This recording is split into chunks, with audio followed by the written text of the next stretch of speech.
नमस्कार दोस्तों, स्वागत है आप सभी का क्रीसेंट एजुकेशन क्लासेस में। कैसे हैं आप सभी लोग? आशा करते हैं सभी लोग स्वस्थ होंगे और अच्छी तैयारी कर रहे होंगे आगामी एग्जाम की। हमारी भी दोस्तों विशेष सीरीज चल रही है शिक्षण अभिरुचि यानी कि टीचिंग एप्टीट्यूड के नाम से। अभी तक दोस्तों हमने इसकी 16 क्लासेस अपलोड कर दी हैं।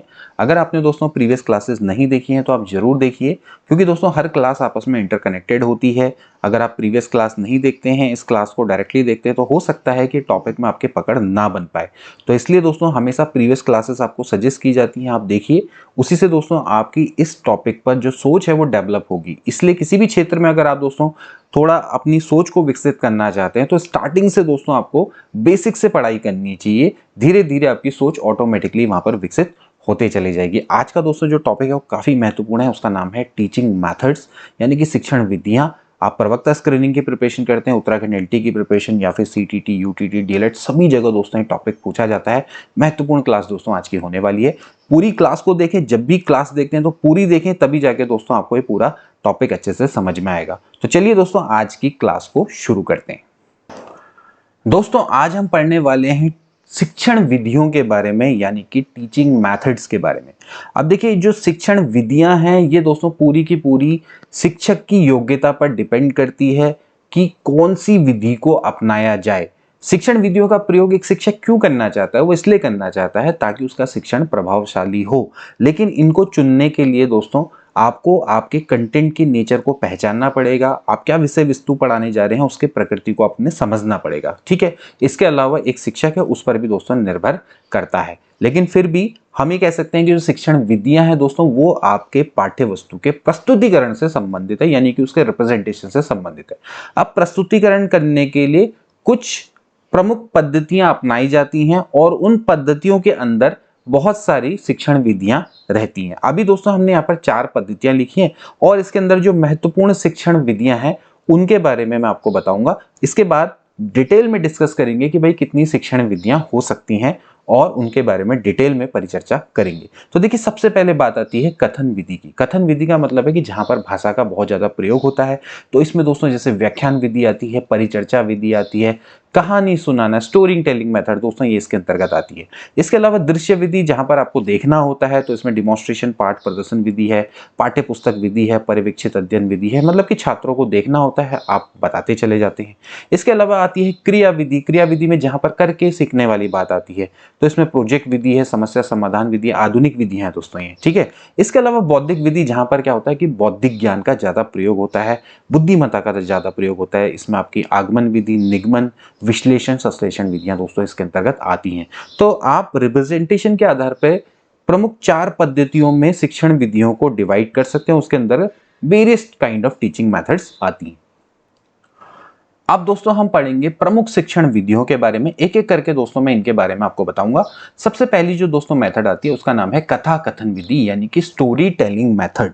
स्टोरी टेलिंग मेथड में अध्यापक छात्रों को दोस्तों स्टोरी सुनाता है। स्टोरी किसकी सुनाएगा? जो महापुरुष हैं हमारे पूर्वज में, जैसे कि हम कह सकते हैं बड़े बड़े शासक हैं, कुछ विद्वान लोग रहे हैं, या फिर कुछ ऐसे लोग जो कि साइंटिस्ट रहे हैं, समाज सुधारक रहे हैं, कोई संत हैं, उनके बारे में, उनकी जीवनी पर एक अध्यापक प्रकाश डालता है। वो क्यों डालता है दोस्तों? ताकि बच्चों को वो मोटिवेट कर सके, उनके अंदर जो गुण थे वो अपने छात्रों में विकसित कर सकें। तो सीधी बात है कि स्टोरी टेलिंग मेथड का उद्देश्य क्या है? वो है बच्चों को मोटिवेट करना और उनकी कल्पना शक्ति का विकास करना। क्योंकि जब आप दोस्तों स्टोरी पढ़ा रहे होते हो तो बच्चा क्या होता है, अपनी इमेजिनेशन पावर से उसको सोचता है कि हाँ भाई ऐसा रहा होगा, वैसा रहा होगा, ठीक है। तो इससे होता क्या है कि उसकी जो कल्पना शक्ति है उसका विकास होता है। और अगर आप स्टोरी बहुत अच्छे से सुनाते हैं, मतलब कि फैक्ट्स के संग सुनाते हैं, इंटरेस्टिंग वे में सुनाते हैं, तो आपके जो ये मेथड है दोस्तों वो इंटरेस्टिंग भी हो सकती है। इससे पार्ट में दोस्तों क्या होती है, रुचि बढ़ती है। आपने देखा होगा कि जब भी वेरियस आप हिस्ट्री की जब क्लासेस लेते हैं तो अगर आप बीच में कोई स्टोरी सुनाए तो बच्चे उस चीज को ज्यादा ध्यान से सुनते हैं, फैक्ट्स को कम सुनते हैं, स्टोरी ज्यादा सुनने में उनको मजा आता है कि ऐसा हुआ था, वैसा हुआ था।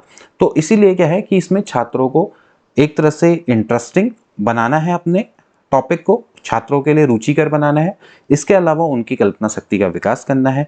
इसके अलावा जो भी आप महापुरुषों के बारे में उनको बता रहे हैं तो उनके जैसे गुणों का छात्रों के अंतर्गत दोस्तों क्या करना है, विकास करना है। तो इसलिए इस स्टोरी टेलिंग मेथड का दोस्तों यूज किया जाता है। इसके बाद दोस्तों जो अगली विधि है उसका नाम है पाठ्य पुस्तक विधि यानी कि टेक्स्ट बुक मेथड। अब टेक्स्ट बुक मेथड में कोई भी टीचर है वो बच्चों के सामने पुस्तक को पढ़ता है। अब पुस्तक को पढ़ता है, जो मुख्य बिंदु हैं, जो टफ टॉपिक हैं, उनको एक्सप्लेन भी करता है साथ साथ में, ठीक है। तो सिंपल सी बात है कि पाठ्य पुस्तक विधि में क्या करेगा, एक शिक्षक बच्चों के सामने पुस्तक को पढ़ेगा और साथ ही साथ जो इंपॉर्टेंट टॉपिक्स हैं उनको क्या करेगा, बीच में एक्सप्लेन करेगा। साथ ही साथ दोस्तों बच्चों को भी वो पढ़ने का मौका देता है, बच्चों को कहता है कि आप भी पढ़ो साथ साथ बुक में, ठीक है। और कोई चीज़ अगर समझ में नहीं आ रही है तो फिर वो पूछ भी सकते हैं, ठीक है। लेकिन जनरली जो पाठ्य पुस्तक विधि होती है वो अध्यापक केंद्रित दोस्तों विधि होती है। इसका मेन जो ऑब्जेक्टिव है वो क्या है, वो बच्चों को एक तरह से जो पाठ्य पुस्तक है उस पर उनको कमांड दिलानी है, ठीक है। कमांड दिलानी है, जो भी मतलब उसको जो पाठ्य वस्तु जो आप पढ़ाने जा रहे हैं, कंटेंट जो उसको पढ़ा रहे हैं, तो उस पर अधिकार दिलाना, ये इसका दोस्तों मेन उद्देश्य होता है। इसके अलावा देखिए, आप जानते हैं कि जो आज के ज़माने में जो बुक्स बनती हैं वो छात्रों की आवश्यकताओं को ध्यान में रख के, उनकी योग्यताओं को ध्यान में रख के बनाई जाती है, ठीक है ना। तो इसलिए जो भी पाठ्य पुस्तक जो बच्चा पढ़ता है तो उससे उसको बहुत ज़्यादा लाभ मिलता है। इसके अलावा इसमें अभ्यास प्रश्न भी होते हैं, उससे करके दोस्तों उसको जो भी उसने सीखा है उसका इवैल्यूएशन भी हो पाता है। तो इसलिए जो पाठ्य पुस्तक विधि है, भले ही दोस्तों ये प्राचीन विधियां हैं, लेकिन अपने आप में इनका बहुत ही महत्व है। इसके बाद दोस्तों जो अगली मेथड है उसका नाम है व्याख्यान विधि, इसका नाम है लेक्चरर मेथड। अब लेक्चरर मेथड, हालांकि दोस्तों ये भी एक ओल्ड मेथड है, परंपरागत विधि है। तो इसमें दोस्तों क्या होता है कि अध्यापक जो आपका कंटेंट है तो उसके जो मुख्य पॉइंट हैं उनको बिना देखे उनको क्या करता है, वो एक्सप्लेन करता है, व्याख्यान देता है, यानी कि उसमें लेक्चर देता है, ठीक है।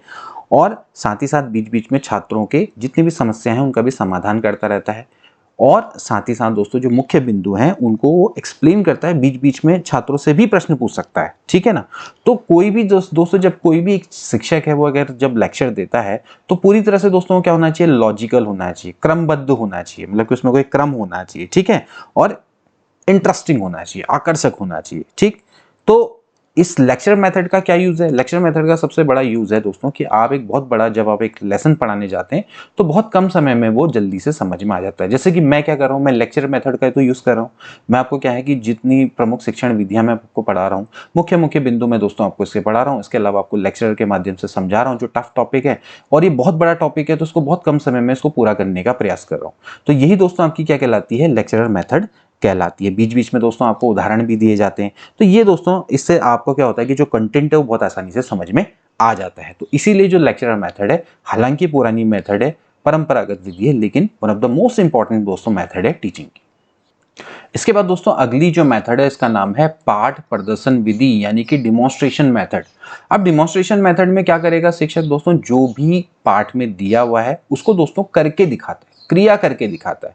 इससे होता है क्या कि भाई छात्र हैं, छात्रों के सामने जो भी उनको पाठ में पढ़ते हैं तो उनको सामने सामने वो चीज दिखती है होते हुए, तो इससे छात्रों को वो चीज सीखने में ज्यादा आसानी रहती है और बिना प्रयोग के कई सारी चीजें वो सीख लेते हैं, ठीक है ना। क्योंकि जब शिक्षक है, शिक्षक उनके सामने डिमॉन्स्ट्रेट कर रहा है कि भाई देखो ऐसा होगा ऐसा होगा।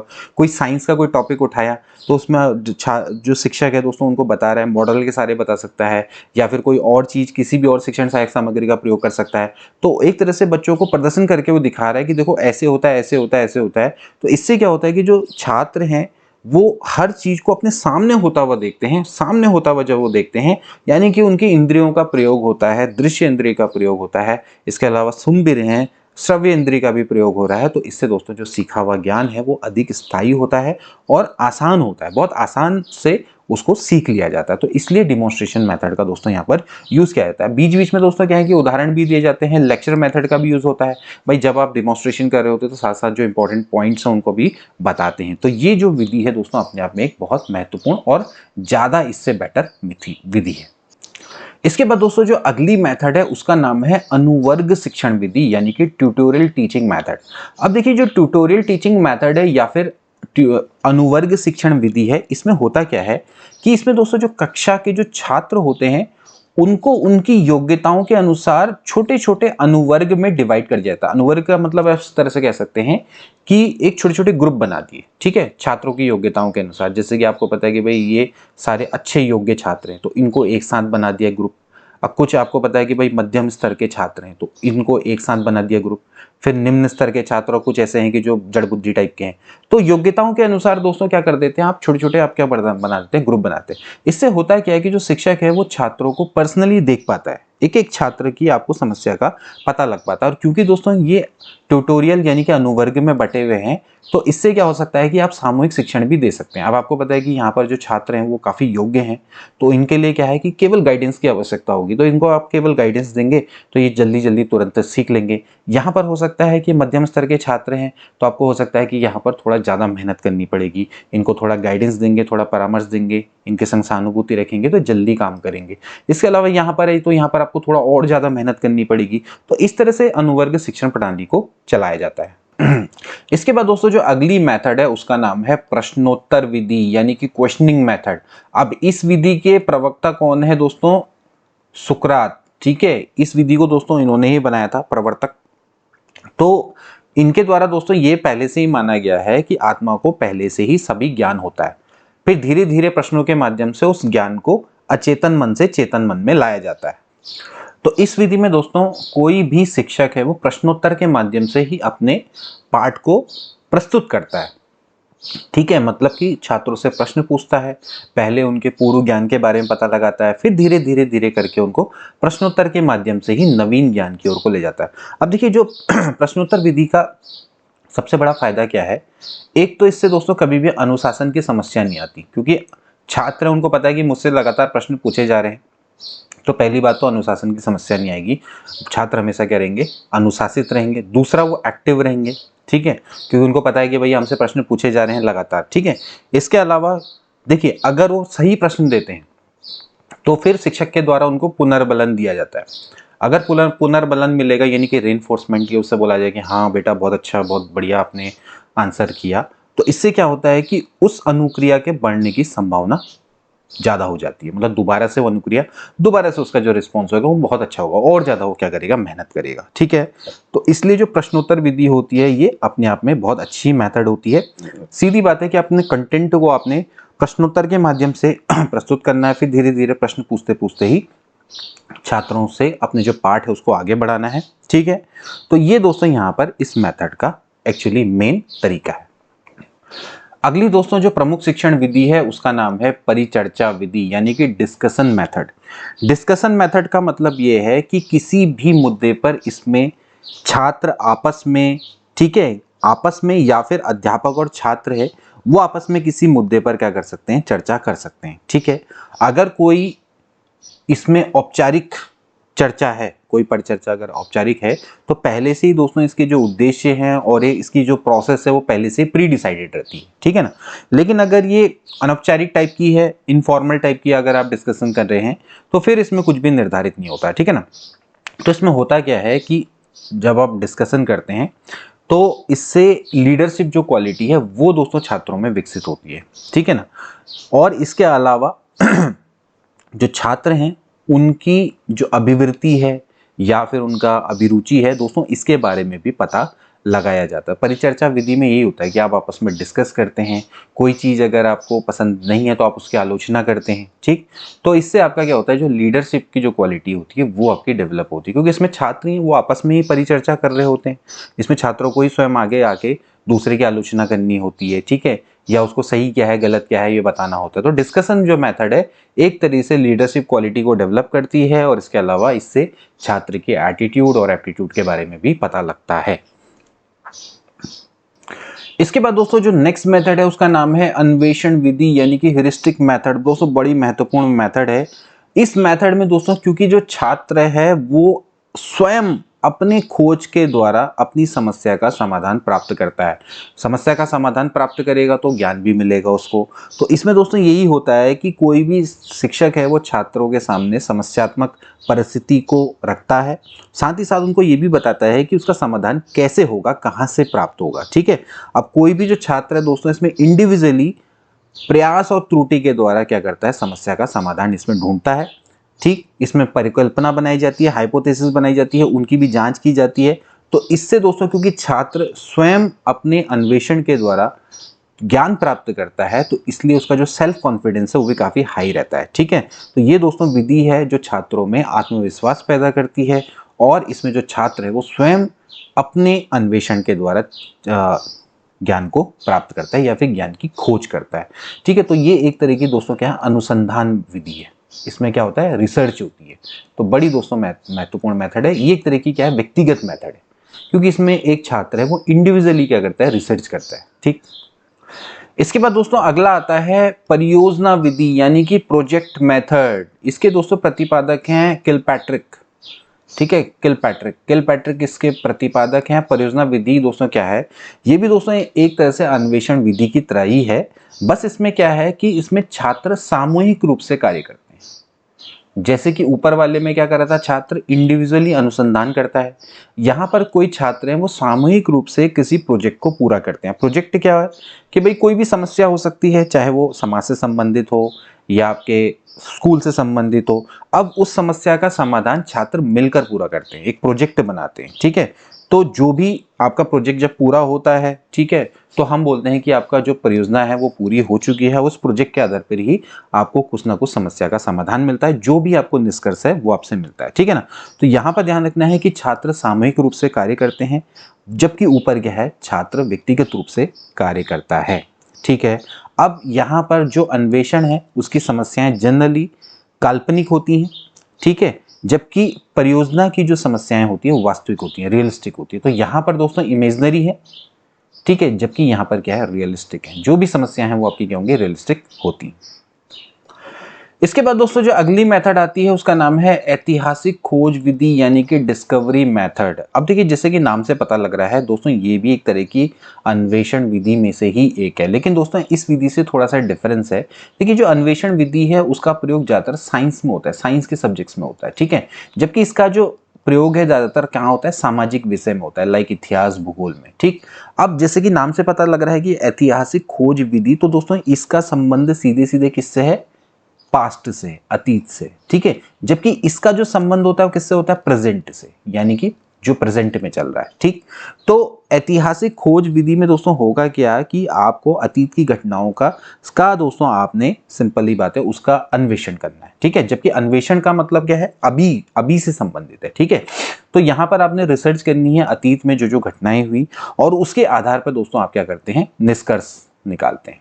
ठीक है, अब प्राय जो इसके निष्कर्ष होते हैं वो दोस्तों वस्तुनिष्ठ ना होके आत्मनिष्ठ होते हैं, या व्यक्तिगत भी कह सकते हैं।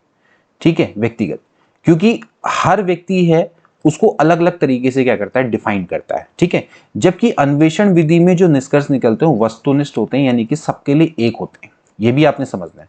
तो ये पूरी की पूरी आपकी साइंस स्ट्रीम वाली मेथड है, ये वाली में थोड़ा सा आपका क्या है, सामाजिक विषय है। तो यहाँ पर दोस्तों क्या है कि जब भी आपकी व्याख्या, जब आप निष्कर्ष निकालते हैं तो यहाँ पर दोस्तों जो निष्कर्ष है हर व्यक्ति के द्वारा डिफरेंट हो सकते हैं, होते ही हैं जनरली।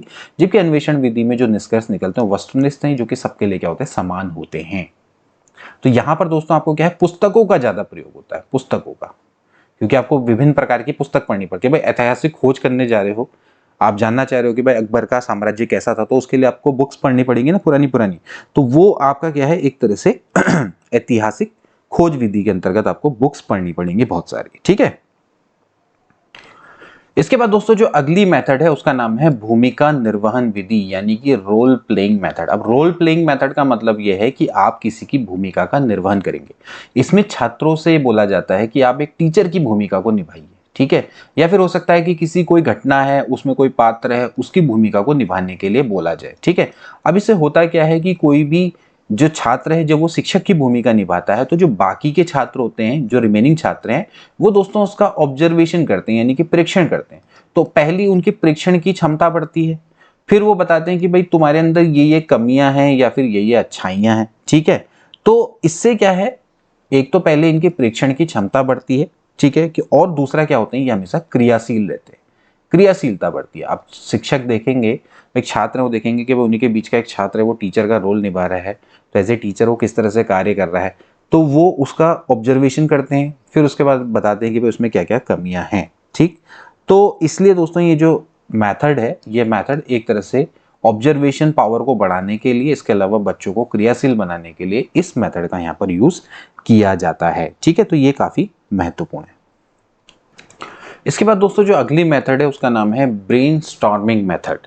अब ब्रेनस्टॉर्मिंग मेथड क्या है ना, ये दोस्तों इस विधि पर आधारित है कि कोई भी अगर समस्या आती है तो उसमें कोई एक व्यक्ति के विचार न लेकर कई सारे व्यक्तियों के विचार को लिया जाए। कहने का मतलब यह है कि अगर कोई समस्या आ गई तो उसमें कई सारे जो छात्र हैं उनसे एक एक करके उन समस्या का समाधान पूछा जाता है। ठीक है, मतलब यह है कि छात्रों के विचार हैं वो लिए जाते हैं, उनसे पूछा जाता है भाई समस्या का कारण क्या हो सकता है, इसके क्या क्या निवारण हो सकते हैं। तो कई सारे क्या आ जाएंगे, आपके पास समाधान आ जाएंगे। ठीक है, उन समाधान में से जो उपयुक्त समाधान होगा उसको आप चुन लेंगे। ठीक है, तो इस विधि के द्वारा जनरली होता है क्या है, छात्रों में चिंतन शक्ति का विकास होता है, उनके अंदर नए नए विचारों को भी विकसित किया जाता है। तो ब्रेनस्टॉर्मिंग मेथड यह है कि आपने एक इंडिविजुअल छात्र से समस्या का समाधान न लेकर पूरे के पूरे ग्रुप से आपने कई सारे विचार लेने हैं, जो उसमें से सबसे एग्जैक्ट या उपयुक्त आपको समाधान लगेगा वो आपने दोस्तों चुन लेना है। इसके बाद दोस्तों अगली जो मेथड है उसका नाम है विचार गोष्ठी मेथड। अब विचार गोष्ठी मेथड है दोस्तों कहीं ना कहीं ब्रेनस्टॉर्मिंग मेथड है, उससे ही थोड़ा सा संबंधित है लेकिन थोड़ा डिफरेंट है। इसमें क्या है कि इस विधि में जो जितने भी छात्र हैं उनको एक समस्या दे दी जाती है और उनसे दोस्तों बोला जाता है कि आप इसका अकेले समाधान निकालिए। ठीक है ना, तो कोई भी समस्या का समाधान उसमें जो छात्र है वो अकेले अकेले प्रयास करता है और वो अपने प्रयासों को लेकर आता है। जो बाकी छात्र हैं वो अपने मतलब जो भी छात्र है वो क्या करेगा, फिर अपनी समस्या को लिख कर लाएगा, उसके बाद अपने विचारों को प्रस्तुत करेगा, फिर उसके बाद जो शेष छात्र हैं वो क्या करेंगे, उसकी आलोचना करेंगे। ठीक है, या फिर देखेंगे, क्रिटिसिज्म करेंगे या बताएंगे कि इसमें ऐसा होना चाहिए वैसा होना चाहिए। उसके बाद जो बाकी फाइनल डिसीजन है वो फिर टीचर के द्वारा लिया जाता है। ठीक है, तो इसमें जनरली आप लेबोरेटरी है या फिर आपका लाइब्रेरी है, इसका यूज कर सकता है कोई भी छात्र। तो विचार गोष्ठी वाले मेथड में दोस्तों यही किया जाता है। इसके द्वारा दोस्तों जो अगली मेथड है उसका नाम है अभ्यास कार्य विधि या फिर दोस्तों इसको ड्रिल मेथड भी बोला जाता है। अभ्यास कार्य का मतलब ये है कि जो भी दोस्तों बच्चों को आपने सिखाया उसका उनको अभ्यास करवाया जाए।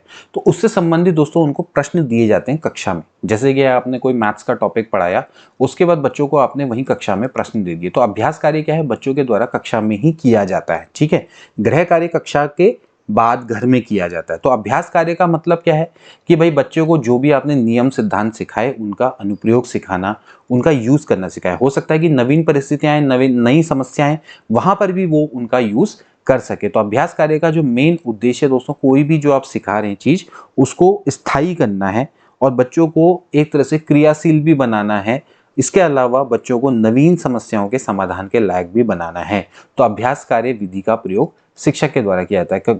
जनरली आपने देखा होगा कि जो टीचर है कोई भी अभ्यास कार्य देता है पूरी कक्षा में, फिर उसके बाद निरीक्षण भी करता है कि भाई कौन कर रहा है कौन नहीं कर रहा है। उसका मेन उद्देश्य क्या होता है दोस्तों कि अगर कोई बच्चा है वो सवाल में अटक रहा है तो उसको पूरा करना, मतलब कि उसको बताना कि भाई आगे ऐसे ऐसे करो ऐसे ऐसे करो। तो ये दोस्तों अभ्यास कार्य विधि का यहाँ पर यूज होता है। इसके बाद दोस्तों जो अगली मेथड है उसका नाम है गृह कार्य विधि यानी कि होम असाइनमेंट मेथड। अब गृह कार्य विधि दोस्तों मैंने जैसे आपको पहले बोला कि कोई भी जो कंटेंट आप बच्चों को पढ़ाते हैं उस ज्ञान का अगर आप स्थायी बनाना चाहते हैं तो आप उनको अभ्यास करवाते हैं। इसके अलावा दोस्तों आप उनको होमवर्क भी देते हैं ताकि दोस्तों एक तरह से जो बच्चा है वो कनेक्ट हो जाए स्कूल से। उसका मतलब घर है और स्कूल है वो दोनों आपस में एक तरह से कनेक्ट हो जाएं और दोस्तों उसका जो ज्ञान है वो स्थायी हो। तो घर में दोस्तों क्या करता है, अभ्यास करता है। ठीक है, अब जब आप उसको गृह कार्य देते हैं तो उसके वेरियस टाइप हो सकते हैं कि कैसा कैसा आप गृह कार्य दें। जैसे कि आप उसको सूचना संबंधी गृह कार्य दे सकते हैं। ठीक है, जैसे कि आप बच्चों से बोल सकते हैं कि भाई कुछ सूचना को एकत्र करके लाना। ठीक, जो भी आपकी इंफॉर्मेशन है तो इंफॉर्मेशन आप उसको खोज कर लाएं और एक तरह से उनको एकत्र करके लाने को कहा जा सकता है। इसके अलावा समस्यात्मक हो सकता है। समस्यात्मक का मतलब है कि आप छात्रों को कोई आपने प्रॉब्लम दे दी और कहा कि भैया इसका हल खोज कर लाना घर से। ठीक है, तीसरा जो टाइप हो सकता है गृह कार्य का वो रटने वाला हो सकता है।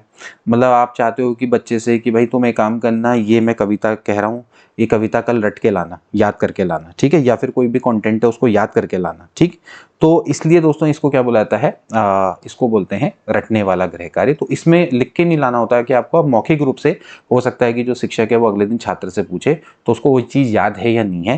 तो ये इस टाइप का गृह कार्य होता है। इसके अलावा दोस्तों एक अगला होता है अभ्यास संबंधी। अभ्यास संबंधी का मतलब यह है कि भाई कोई भी आपने जो सीखा हुआ ज्ञान है तो उसके अभ्यास के लिए कुछ करके कुछ या कुछ काम करके लाने को बोल सकता है। ठीक है, तो वो क्या होगा, अभ्यास संबंधी गृह कार्य होगा। जो भी आपने सिखाया उससे संबंधित आप अभ्यास करने के लिए कुछ चीज उसको दे सकते हैं और वो लेके आ सकता है। इसके अलावा होता है अध्ययनात्मक।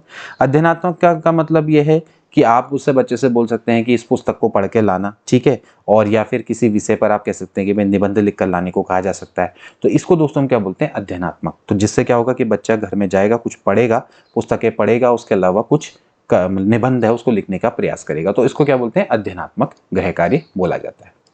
इसके बाद दोस्तों जो अगली विधि है वो है ब्लूम की स्वामित्व अधिगम विधि, यानी कि ब्लूम्स मास्टरी लर्निंग मेथड। ठीक है, अब ब्लूम मास्टरी लर्निंग मेथड का दोस्तों मतलब क्या है कि इस विधि में शिक्षक का मेन एम ये होता है कि बस छात्र है उसको कंटेंट अच्छे से समझ में आ जाए, कंटेंट में उसको मास्टरी मिल जाए, यानी कि अधिकार हो जाए उसका किसी भी तरीके से। ठीक है ना, तो इसके लिए क्या होता है, वेरियस मेथड्स का प्रयोग किया जाता है, मतलब बहुत सारी स्ट्रैटेजी दोस्तों इसमें अपनाई जाती है। ठीक है, तो पहले क्या होता है कि इसमें कक्षा में कोई भी टीचर है पहले सामान्य से शिक्षण करता है। सामान्य शिक्षण करने के बाद एक टेस्ट लेता है। ठीक है, टेस्ट बच्चों का क्या लिया आपने, टेस्ट लिया। ठीक है, अब टेस्ट में अगर कोई छात्र है वो 85% या फिर उससे ऊपर लेकर आ रहा है तो ये मान लिया जाता है कि हाँ इसको विषय वस्तु पर इसकी पकड़ है। ठीक है, ये सब्जेक्ट इसको बहुत अच्छे से आता है। ठीक है, जो बच्चे 85% से लेस लेकर आ रहे हैं नंबर, ठीक है, तो उनका दोस्तों क्या किया जाता है, फिर डायग्नोसिस किया जाता है, यानी कि निदानात्मक टेस्ट लिया जाता है। उनसे देखा जाता है कि भाई इनको समस्या आ तो आ कहां पर रही है। ठीक है, फिर उसके बाद दोस्तों इनका दोबारा से उपचारात्मक शिक्षण किया जाता है। भाई डायग्नोसिस के बाद उपचार ही तो होगा ना, तो रेमेडियल टीचिंग दोस्तों की जाती है, उपचारात्मक शिक्षण। ठीक है, एंड देन उसके बाद दोस्तों उसका भी परीक्षण किया जाता है, यानी कि उसका भी ऑब्जर्वेशन किया जाता है।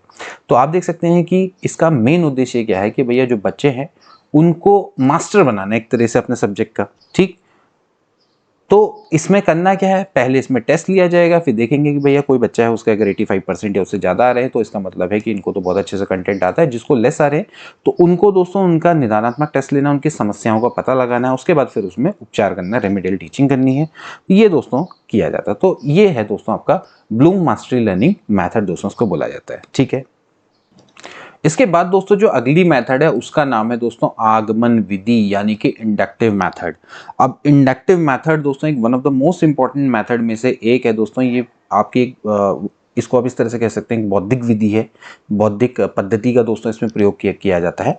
तो इसमें होता क्या है कि इस विधि में बच्चों के सामने दोस्तों उदाहरण प्रस्तुत किए जाते हैं। ठीक है, अनुभव, प्रयोग, उदाहरणों के आधार पर बच्चों से बोला जाता है कि भैया आप कोई नियम या सूत्र निकालें। ठीक, तो इससे होता क्या है कि जो बच्चा है वो अपने अनुभव के आधार पर सीखता है। ठीक, इसमें आप विशिष्ट से सामान्य की ओर को जाते हैं। आप एक शिक्षण सूत्र हमने लास्ट टाइम पढ़ाए थे आपको, तो आप शिक्षण में इसमें आप विशिष्ट से सामान्य की ओर को जाते हैं। तो इंडक्टिव मेथड में आपको पहले कई सारे उदाहरण दिए जाते हैं और बच्चे को इंकरेज किया जाता है कि इस उदाहरण के माध्यम से आप सूत्रों को निकालिए। ठीक है ना, आपको बताए जाएंगे, वेरियस उदाहरण दिए जाएंगे और आपसे बोला जाएगा कि भाई ऐसा होता है। ठीक, जैसे आपको बता दिया भाई अगर हम मैथ्स में कोई टॉपिक को सीखना चाह रहे हैं, तो अगर मैं पाइथागोरस प्रमेय सीखना चाह रहा हूँ तो आपके सामने कई सारे ऐसे ट्राइंगल्स के उदाहरण दिए जाएंगे जहां पर जो कर्ण का स्क्वायर है वो आपका क्या होगा, हाइपोटेनियस, मतलब कि कर्ण का वर्ग जो होगा वो आपका लंब का वर्ग और आधार के वर्ग के बराबर होगा। देखिए जो फॉर्मूला होता है वो ये होता है, कर्ण का स्क्वायर बराबर ये कर्ण होता है यानी कि हाइपोटेनियस,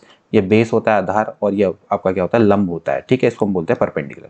तो जो कर्ण का स्क्वायर होता है वो दोस्तों क्या होता है, आधार का स्क्वायर, आधार का मतलब स्क्वायर प्लस ये परपेंडिकुलर का स्क्वायर। ठीक है, परपेंडिकुलर का स्क्वायर का मतलब हो गया कि आपका लंब का स्क्वायर। ठीक है ना, तो आपको ऐसे कई सारे उदाहरण दिए जाएंगे ट्रायंगल के, जहां पर दोस्तों ये होगा और ये राइट एंगल ट्रायंगल होगा, मतलब कि 90 डिग्री का यहाँ पर कोण होगा। तो ऐसे राइट एंगल ट्रायंगल में दोस्तों आपको बताया जाएगा कि भैया ऐसा ऐसा हो रहा है। तो फिर उसके बाद बच्चे क्या करेंगे, ऑब्जर्व करेंगे और देखेंगे कि हाँ भैया जो ये वाली भुजा का वर्ग है इन दोनों भुजाओं के वर्गों के सम के बराबर है। तो उसको पता लग जाएगा कि भाई पाइथागोरस थ्योरम यही होता है। तो वो एक क्या बना देंगे, सामान्य सा नियम बना देंगे कि भाई किसी भी आपके एक समकोण त्रिभुज में कर्ण का वर्ग क्या होता है, आधार के वर्ग धन लंब के वर्ग के बराबर होता है। तो ये इसी को दोस्तों हम क्या बोलते हैं, इंडक्टिव मेथड होते हैं। ऐसे दोस्तों जैसे आपने ब्याज का फॉर्मूला पढ़ा होगा कि भाई मूलधन कैसे निकाला जाता है। तो जैसे अगर आपको साधारण ब्याज का फॉर्मूला होता है तो होता है मूलधन गुणा दर गुणा समय बट्टे 100। ये आपने फॉर्मूला पढ़ा होगा कभी। ठीक है, नहीं भी पढ़ा तो कोई बात नहीं, पढ़ लो आज। तो ऐसा ही जैसे कि अगर हमें सिंपल साधारण ब्याज निकालना होता है तो होता है मूलधन गुणा दर गुणा समय बट्टे 100। तो इसमें क्या होगा, वेरियस उदाहरण दिए जाएंगे। इससे क्या होगा कि छात्र क्या होगा, इस फॉर्मूला को सीख जाएगा। तो देखिए दोस्तों, यहाँ पर जो निगमन मेथड है यानी कि इंडक्टिव मेथड है, उसके दोस्तों हमने कई सारे स्टेप दिए हैं। निगमन नहीं, आगमन मेथड। तो जो 4 चरण दोस्तों इसके दिए गए हैं, आगमन यानी कि इंडक्टिव मेथड के दोस्तों दिए गए हैं। तो इसमें दोस्तों सबसे पहला होता है उदाहरण। उदाहरण का मतलब यह है कि अध्यापक छात्रों के सामने क्या करेगा, उदाहरण प्रस्तुत करेगा, प्रश्नों के हल निकालेगा कई सारे कि भैया ये देखो, ये इसमें ये हो रहा है, ये हो रहा है। उसके बाद छात्र क्या करेंगे, उसमें प्रेक्षण करते हैं, ऑब्जर्वेशन करते हैं, ठीक है। तो इसमें प्रेक्षण करते हैं और कुछ ना कुछ दोस्तों क्या करते हैं, निष्कर्ष निकालते हैं। फिर इन निष्कर्ष के आधार पर या प्रेक्षण के आधार पर ही दोस्तों क्या होता है, सूत्र या फिर नियमों का प्रतिपादन किया जाता है। अध्यापक की सहायता इसमें जरूर ली जाती है। तो जो बच्चे हैं वो अपने आप ही क्या करते हैं, सूत्र या फिर नियम का इसमें प्रतिपादन कर लेते हैं, ठीक है। और फिर इसके बाद दोस्तों अनुप्रयोग। अनुप्रयोग का मतलब यह है कि जो भी दोस्तों आपने कोई नियम सीखा, कोई भी सूत्र सीखा, उनको आगे किसी अन्य परिस्थिति में कैसे प्रयोग उसका किया जा सकता है। इसी को दोस्तों हम क्या बोलते हैं, इसको हम बोलते हैं अनुप्रयोग यानी कि एप्लीकेशन, ठीक है। जैसे मान लेते हैं मैं कोई सूत्र पढ़ता हूं भाई, ए स्क्वायर माइनस बी स्क्वायर बराबर होता है कितना, ए प्लस बी ए माइनस बी, ये फॉर्मूला होता है, ठीक है। अब मेरे सामने कोई समस्या दे दी, मुझे कह दिया कि भाई ए स्क्वायर माइनस बी स्क्वायर बट्टे ए प्लस बी निकालो, तो कैसे करूंगा मैं। तो मुझे पता है कि भैया ये सूत्र ये होता है, तो मैं इस सूत्र का यहाँ पर प्रयोग कर डालूंगा। तो मैं कैसे करूंगा, इसको ऐसे लिखूंगा, ए प्लस बी इंटू ए माइनस बी बट्टे लिख दूंगा ए प्लस बी। तो ए प्लस बी से ए प्लस बी कट जाएगा, तो यहाँ पर आ जाएगा ए माइनस बी। मतलब मैं आपको खाली एक मैथ्स की प्रॉब्लम बता रहा हूँ। तो कहने का मतलब यह है कि मुझे सूत्र पता लग गया, मैंने सूत्र निकाल दिया, अब उसका मैं क्या कर रहा हूँ, अनुप्रयोग कर रहा हूँ किसी अन्य समस्या के समाधान के लिए, ठीक। अब इसी तरह से दोस्तों अगली आती है निगमन विधि यानी कि डिडक्टिव मेथड। डिडक्टिव मेथड का मतलब ये है कि इसमें जो छात्र है वो शिक्षक को, मतलब जो शिक्षक है वो दोस्तों वो छात्र को सिंपली क्या कर देगा, नियम सिद्धांत या सूत्र पहले ही बता देता है और फिर इसके आधार पर दोस्तों उससे कहता है कि भाई आप समस्या का समाधान खोजो, ठीक है। तो यही दोस्तों आपका क्या है, निगमन विधि। अब ये निगमन विधि का क्या है, देखिए अगर आपके पास समय की कमी है तो आप डायरेक्टली फॉर्मूला बता सकते हैं। इससे क्या होता है, कहीं ना कहीं आपका समय बचता है, छात्रों का समय बचता है। तो ये भी दोस्तों अपने आप में, ऐसा नहीं है कि ये भी अपने आप में एक महत्वपूर्ण विधि है, निगमन विधि, ठीक है। तो जैसे निगमन विधि है उसका भी दोस्तों आपका क्या होता है कि इसका आगे जाके अनुप्रयोग किया जाता है। कोई भी सूत्र बताए तो उसका आगे जाके समस्याओं में अनुप्रयोग करना है, तो इसको हम बोलते हैं निगमन विधि। तो डायरेक्टली इसमें क्या होगा, फॉर्मूला आपको बताया जाएगा, आपसे बोला जाएगा भाई पाइथागोरस का थ्योरम ये है तो ये है। तो जैसे आपसे बोल दिया भाई कर्ण का वर्ग क्या होता है, कर्ण का वर्ग बराबर होता है आधार का वर्ग, ठीक है, धन लंब का वर्ग, ठीक है, ये आपसे दे दिया। तो भाई अगर कोई आपको एक समस्या दे दी जाएगी कि भैया अगर कोई ट्रायंगल है, किसी ट्रायंगल में आधार मान लेते हैं 2 है और लंब मान लेते हैं 5 है, तो भाई कर्ण कितना होगा। तो कर्ण का स्क्वायर बराबर कितना हो जाएगा, आधार का स्क्वायर मतलब कि 2 का स्क्वायर 4 होगा, 25 हो जाएगा, यानी कि 25 4 29। तो कर्ण बराबर कितना हो जाएगा, कर्ण बराबर हो जाएगा स्क्वायर रूट ऑफ 29। तो ये एक मैं आपको एक फॉर्मूला बता रहा हूँ। तो कहने का मतलब है कि एक आपने फॉर्मूला बता दिया, फिर उसका आगे आगामी समस्या को सॉल्व करने के लिए उसका प्रयोग किया गया, ठीक है। इसके बाद दोस्तों जो अगली मेथड आती है वो आती है विश्लेषण विधि यानी कि एनालिसिस मेथड। एनालिसिस मेथड का मतलब ये है दोस्तों कि आपने छोटे छोटे पार्ट में तोड़ देना है किसी समस्या को और फिर उसके छोटे छोटे पार्ट का आपने अध्ययन करना है, ठीक है, ताकि आपको समस्या का समाधान मिल सके। तो ये कभी कभार क्या होता है, आसान होता है। कोई बड़ी समस्या होती है, आपने क्या किया, उसके छोटे छोटे पार्ट्स में उसको बांट दिया ताकि आप उसके छोटे छोटे पार्ट्स का अध्ययन कर सकें और फिर उसका सॉल्यूशन निकाल सके। तो उसको हम बोलते हैं विश्लेषण विधि, ठीक है। अब इस विधि में दोस्तों जैसे कि हमने पहले पढ़ी थी अन्वेषण विधि, ऐतिहासिक खोज विधि, इन दोनों विधियों का दोस्तों इसमें प्रयोग किया जा सकता है। जैसे कि अगर आप सामाजिक विषय से संबंधित कोई टॉपिक है, वहां पर आप विश्लेषण करना चाह रहे हैं तो फिर आप ऐतिहासिक खोज विधि का प्रयोग करेंगे। साइंस से संबंधित कोई समस्या है जो कि अभी के रिलेटेड है, तो फिर वहां पर आप अन्वेषण विधि का दोस्तों यहाँ पर प्रयोग कर सकते हैं, ठीक है। तो यहाँ पर ध्यान रखना है कि आप जब विश्लेषण करते हैं तो विश्लेषण के में आपने क्या करना है, सभी छोटे छोटे पहलुओं को उसमें तोड़ दिया जाता है, उन छोटे छोटे पहलुओं का अध्ययन किया जाता है और फिर उसके बाद में निष्कर्ष को निकाला जाता है। तो ये छोटे छोटे पार्ट्स में डिवाइड करना, देन उसके बाद पूरी समस्या का अध्ययन करना, ठीक, इसको हम बोलते हैं विश्लेषण विधि। इसके बाद दोस्तों जो अगली विधि आती है वो आती है सिंथेसिस मेथड यानी कि संश्लेषण विधि। नाम से जिससे पता लगता है कि इसमें दोस्तों आपने क्या करना है कि कोई छोटे छोटे जो समस्या है, ठीक है, या फिर कोई आपकी बड़ी समस्या है, उसको आपने क्या करना है, छोटे छोटे टुकड़ों को जोड़ना है, ठीक है, और इसमें दोस्तों आपने क्या करना है, उसका फिर समाधान को निकालना है। तो दोस्तों इसमें हम ज्ञात से अज्ञात की ओर को बढ़ते हैं, ज्ञात से अज्ञात की ओर को, फ्रॉम नोन टू अननोन। जबकि इस मेथड में दोस्तों हम कैसे बढ़ते हैं, अज्ञात से ज्ञात की ओर, फ्रॉम अननोन टू नोन। ठीक है, यानी कि दोस्तों इसमें जो पहले से हमें चीज पता होती है, मतलब पहले से चीज हमारे लिए अननोन रहती है, फिर अननोन से हम नोन की ओर को बढ़ते हैं। यहाँ पर दोस्तों हमें चीज पहले से पता होती है, फिर हम नोन की ओर को बढ़ते हैं। कहने का मतलब ये है कि हमने छोटी छोटी चीजों के बारे में हमें ऑलरेडी पता रहता है, फिर उसके बाद उसको जोड़ के हम किसी नई चीज के बारे में हम निष्कर्ष निकालते हैं। हमें 3 चीजों के बारे में पता है, उसके बाद हम चौथी चीज को निकालने के प्रयास करते हैं जो कि हमें अज्ञात होती है। तो संश्लेषण विधि का मतलब है कि आपने जोड़ना है, और विश्लेषण विधि का मतलब है कि आपने इसमें तोड़ना है। ठीक है, छोटी छोटी समस्याओं को छोटे छोटे पार्ट्स में तोड़ देना है। ठीक है, यहाँ पर आपने क्या करना है, जो जोड़ना है, ठीक है, छोटे छोटे पार्ट्स जिसके बारे में आपको ऑलरेडी पता, उसके बाद उसको जोड़ के बड़ा रूप देके फिर जो समस्या है उसका समाधान निकालना है। कोई जो नई समस्या है उसका समाधान आपने निकालना है। गणित में दोस्तों जो भी आपके जो थ्योरम्स है, परिमेय है, इसको आप संश्लेषण विधि की मदद से ही प्रूफ करते हैं। ठीक है, तो यहाँ पर दोस्तों आपने ये चीज को समझना है। ठीक है, तो कोई भी शिक्षक है वो क्या करेगा, पहले सूचनाएं जो कि उसको ऑलरेडी पता होंगी वो छात्रों तक पहुंचाएगा, फिर उन सारी सूचनाओं को कलेक्ट किया जाएगा, फिर उसको कलेक्ट करने के बाद कोई जो नई समस्या है उसके समाधान करने के लिए उन सूचनाओं का प्रयोग किया जाएगा। तो ये बेसिक मेथड है सिंथेसिस मेथड। ओके, तो ये थी दोस्तों अभी तक की प्रमुख शिक्षण विधियां, 20 शिक्षण विधियां दोस्तों हमारे द्वारा आपको बताई गई। आई होप दोस्तों कि आपको ये लेक्चर अच्छे से समझ में आया होगा और आपको डेफिनेटली आगे एग्जाम में मदद करेगा। ऐसी ही और क्लासेस के लिए आप हमारे चैनल को सब्सक्राइब कर सकते हैं। मिलते हैं अगली वीडियो में। Till then take care and good bye.